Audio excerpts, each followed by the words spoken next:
Now, for future reference, the great thing about the guitar is because of those fretboard patterns, what we can do is we can take a pattern such as the C major scale, like this, and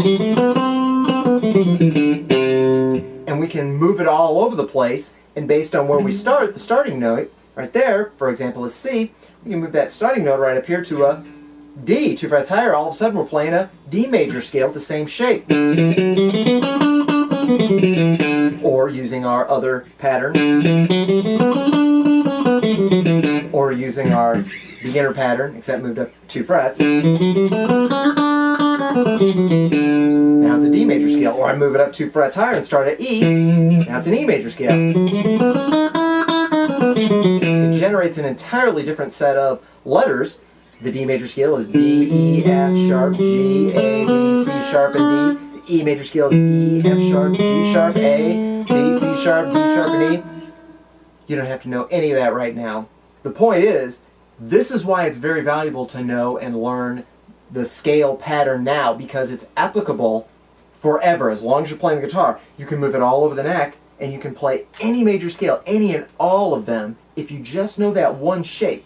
So take the time now to really ingrain that in your fingers and your brain so that you can see and play that C major scale.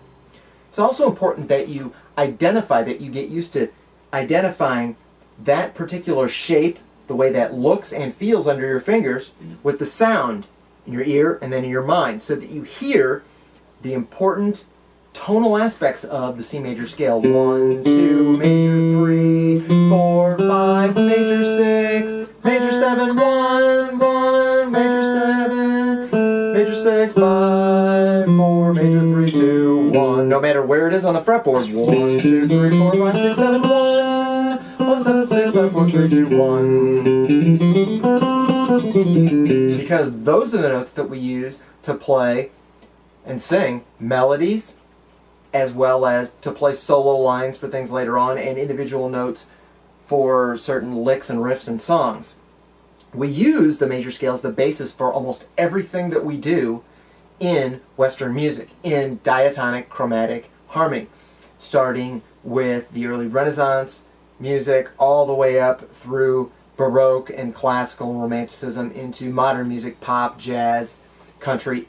Everything is based in some way on the major scale. So it's very important that you understand that you need to know that major scale, the mechanics of it, the technique, get it under your fingers and in your brain and your ears so that you can hear it, because we use it to build all those songs. For example, we use this to play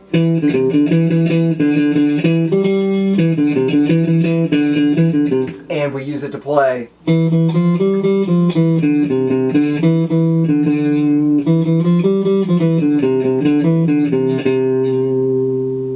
and a million other songs. Almost every song you've ever heard is based in some way on the major scale. So let's start learning all of those millions of songs and beautiful things about music by learning the C major scale. Have fun with it, practice, and we'll see you in future lessons.